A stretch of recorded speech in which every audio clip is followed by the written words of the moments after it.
মাসের ইনকাম শুনে তুমিও যদি শুরু করো কন্টেন্ট ক্রিয়েশন, আমি এটাকে অনুপ্রেরণা বলবো না, এটা কেবল লোভনীয় মনোবাসন। এই যে বিল্লাল কন্টেন্ট ক্রিয়েশনে 2 দিন হলো আসা, বুঝছেন? আইসা মানে ওর 3 দিনের টাকা দেখে নাকি সবাই কন্টেন্ট ক্রিয়েটরের নাম লেখাইছে, সেখানে আইসা নাম লিখে সবাই কন্টেন্ট ক্রিয়েশন হতে যাচ্ছে, 3 দিনে এত টাকা ইনকাম করবে।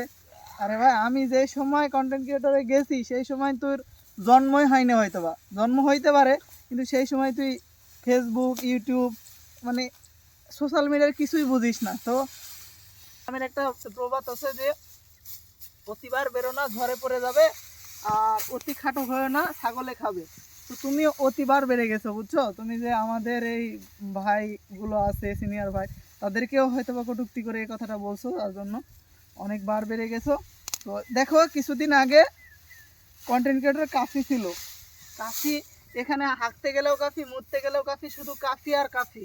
কাফিরে আজ 1.5 মাস যাবৎ কোনো সোশ্যাল মিডিয়ার কোনো জায়গায় দেখা যাচ্ছে না, ফেসবুক ইউটিউব কোথাও নয়, গায়েব। কোথায় গেছে কাফি?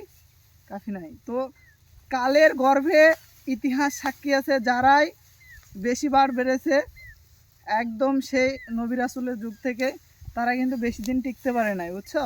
তো তুমি যেই কথাটা বলছো এটা অবশ্যই ভুল বলছো, এর জন্য তোমাকে অবশ্যই সোশ্যাল মিডিয়ায় এসে তোমাকে ক্ষমা চেতে হবে। যদি ক্ষমা না চাও তাহলে হয়তোবা তোমার পরিণতিও এরকম হবে।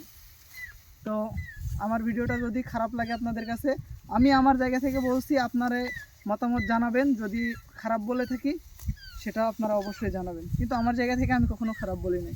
কারণ ওর চাইতে বড় বড় সিনিয়র কন্টেন্ট ক্রিয়েটর আছে, তারা ওর চাইতে লাখ লাখ টাকা ইনকাম করছে, কিন্তু কখনো তারা এইসব কথা বলে নাই। আল্লাহ হাফিজ।